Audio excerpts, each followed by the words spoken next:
चलिए पुनः हम एक नई ऊर्जा और एक नए उत्साह के साथ अपनी क्लास को प्रारंभ करते हैं। इसके पहले वाले टॉपिक में हम लोगों ने पढ़ा था सौरमंडल के ग्रहों के बारे में। सौरमंडल में कितने ग्रह होते हैं? सौरमंडल में 8 ग्रह होते हैं। उन 8 ग्रहों के बारे में किस किस टॉपिक से कौन किस प्रकार से प्रश्न आता है, मैंने सिर्फ आपको उतना ही पढ़ाया है क्योंकि हम एग्ज़ाम को बेस बनाकर अपनी तैयारी कर रहे हैं।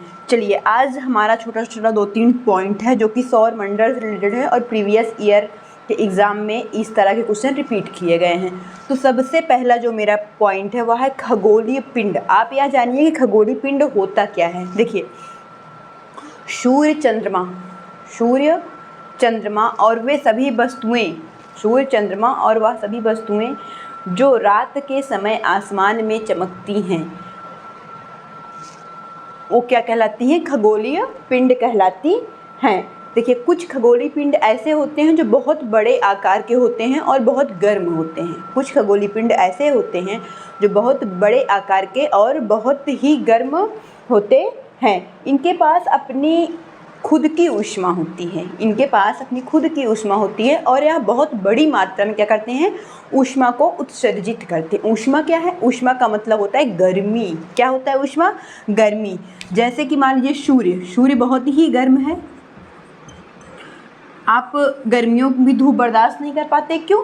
क्योंकि गर्मी ऑलरेडी होती है और सूर्य के प्रकाश से आपको और ज़्यादा गर्मी लगती है। तो वही होता है खगोलीय पिंड। क्या आपको पता है सूर्य एक तारा है?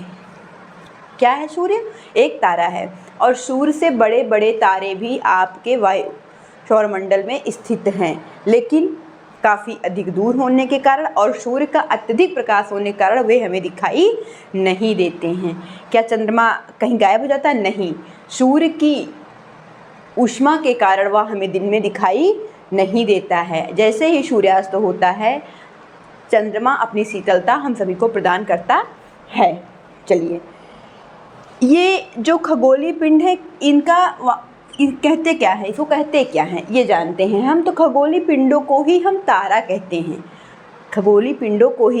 कहते हैं और असंख्य तारे आपके सौरमंडल में स्थित है। उन्हीं में से एक तारा सूर्य है। इसीलिए यहाँ लिखा गया है कि सूर्य चंद्रमा और वे सभी वस्तुएं जो रात्रि के समय आकाश में चमकती हैं वह खगोलीय पिंड कहलाती हैं। इन खगोलीय पिंडों की अपनी ऊष्मा होती है और यह बहुत भारी मात्रा में क्या करते हैं? ऊष्मा को उत्सर्जित करते हैं। ठीक, खगोलीय पिंडों को ही तारा कहते हैं। क्या कहते हैं? तारा कहते हैं। सूर्य भी एक तारा है और सूर्य की तरह असंख्य तारे आपके सौरमंडल में स्थित हैं, लेकिन सूर्य के प्रकाश के कारण और अधिक दूर स्थित होने के कारण आपको दिखाई नहीं देते। आप कहेंगे कैसे नहीं दिखाई? जैसे मान लीजिए आप हवाई जहाज़ देखते हैं। क्या हवाई जहाज़ इतना बड़ा होता है? नहीं, लेकिन अत्यधिक दूरी पर उड़ने के कारण क्या करता है? वो आपको छोटा दिखाई पड़ता है। ठीक उसी प्रकार से तारे भी अधिक दूर होने के कारण आपको दिखलाई नहीं पड़ते हैं। देखिए ध्रुव तारा 2-3 साल लगातार इस क्वेश्चन को रिपीट किया गया है और इसके बारे में से 3-4 लाइन टॉपिक दे के आपसे पूछता है कि निम्न में से कौन सा सही है। देखिए प्राचीन काल में घड़ी नहीं थी तो लोग दिशा का निर्धारण कैसे करते थे? जैसे शाम हो जाती थी, 7 बजे 8 बज जाता था तो लोग कहते थे कि 7 बज रहा होगा। क्यों? क्योंकि देखते थे कि ध्रुव तारा उत्तर दिशा में विराजमान हो जाता था। यह हमेशा उत्तर दिशा में ही रहता है। अगर आपसे पूछा जाए कि ध्रुव तारा की विशेषता बताइए तो आपको यह पता होना चाहिए कि यह एक स्थान पर स्थिर होता है, 1 पॉइंट इसका, उत्तर दिशा में स्थित होता है, 2 पॉइंट, और अपनी दिशा परिवर्तित नहीं करता है। इसी तरह से 2-3 लाइन इसके बारे में पूछा जाता है। ध्रुव तारा क्या होता है? दिशा का निर्धारण करता है, हमेशा उत्तर दिशा में स्थित होता है और एक ही स्थान पर स्थित होता है। ये नहीं कि आज उत्तर आज कल पूरब परसों पश्चिम दक्षिण, ऐसा नहीं है, एक ही स्थान पर स्थिर होता है। क्षुद्र ग्रह क्या है? देखिए अक्सर पूछा जाता है कि क्षुद्र ग्रह किन ग्रहों के बीच में स्थित है? मंगल और बृहस्पति के बीच में क्या स्थित है? क्षुद्र ग्रह स्थित है। देखिए एक सूर्य है, ये आप देख रहे हैं, ये सूर्य है।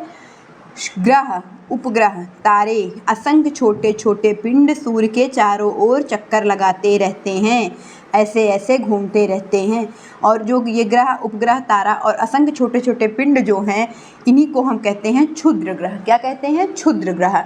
और आपसे पूछा जा सकता है कि क्षुद्र ग्रह के अंतर्गत कौन कौन सूर्य का चक्कर लगाता है, तो जान लीजिए ग्रह, उपग्रह, तारा और असंख्य छोटे छोटे पिंड क्या करते हैं? क्षुद्र ग्रह के चारों ओर चक्कर लगाते हैं। और देखिए दूसरा पॉइंट कि क्षुद्र ग्रह किन दो ग्रहों के बीच में स्थित है? मंगल और बृहस्पति के बीच में कौन क्या स्थित है? क्षुद्र ग्रह स्थित है। देखिए कल मैंने आपसे डिस्कस किया था आंतरिक ग्रह और बाह्य ग्रह। आंतरिक क्या है? आंतरिक ग्रह बुध, शुक्र, पृथ्वी, मंगल क्या होता है? आंतरिक ग्रह होता है। इसे आंतरिक क्यों कहा जाता है? क्योंकि ये आपको मैंने कल पढ़ाया था, तो आपने देखा था कि पहला बुध सबसे नज़दीक सूर्य के स्थित, दूसरे स्थान पर शुक्र, तीसरे स्थान पर पृथ्वी और चौथे स्थान पर मंगल। यानी कि जो सूर्य के पास हैं, ये चारों सबसे पहले पढ़ते हैं। जैसे ये आपका सूर्य है, तो सूर्य का चक्कर सबसे पहले कौन लगाता है? बुध लगाता है, फिर शुक्र लगाता है, उसके बाद पृथ्वी, उसके बाद मंगल। तो ये चारों जो पास में स्थित हैं, यही आपके आंतरिक ग्रह कहलाते हैं। एक तरीका यह है इसको याद करने का। दूसरा तरीका यह इसको याद करने का है कि ये चट्टानों के बने होते हैं। आंतरिक ग्रह चट्टानों के बने होते हैं, सूर्य के अत्यधिक नज़दीक स्थित होते हैं।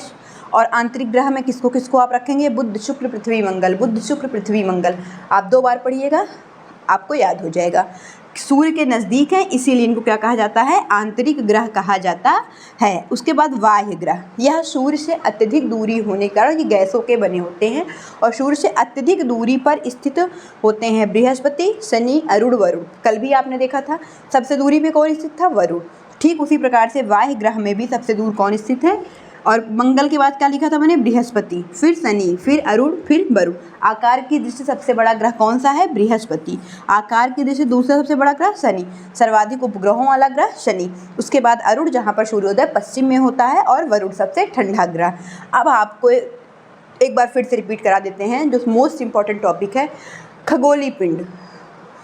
खगोलीय पिंड क्या है? सूर्य, चंद्रमा, सभी वस्तुएं जो रात्रि में आकाश में चमकती हैं वह कहलाती हैं खगोलीय पिंड। सूर्य क्या है? सूर्य एक तारा है। सूर्य की तरह असंख्य तारे हमारे सौरमंडल में स्थित हैं। उसके बाद हम जानते हैं ध्रुव तारा। ध्रुव तारा क्या होता है? ध्रुव तारा उत्तर दिशा को बतलाता है और हमेशा स्थिर रहता है, अपनी दिशा परिवर्तित नहीं करता है। यह होता है ध्रुव तारा।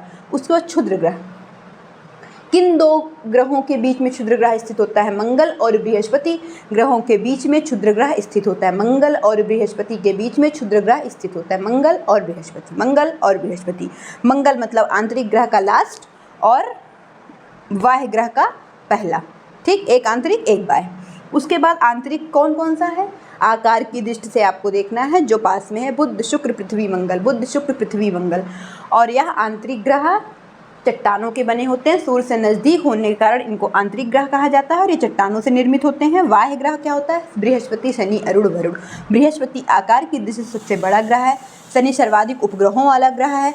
अरुण ऐसा ग्रह है जहाँ पर सूर्योदय पश्चिम में होता है। और वरुण सर्वाधिक ठंडा ग्रह है।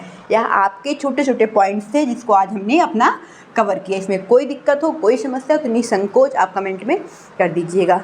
और ज़्यादा से ज़्यादा वीडियो को देखिए और अपना प्यार दीजिए। चलिए नेक्स्ट टॉपिक क्या होगा? अभी हमको आज आपको संसाधन भी पढ़ाना है प्रीवियस ईयर क्वेश्चन के अकॉर्डिंग, और सौरमंडल। आज हम दोनों वीडियो अपना कवर करेंगे, संसाधन और सौरमंडल। फिर हम नेक्स्ट टॉपिक की ओर बढ़ेंगे। धन्यवाद।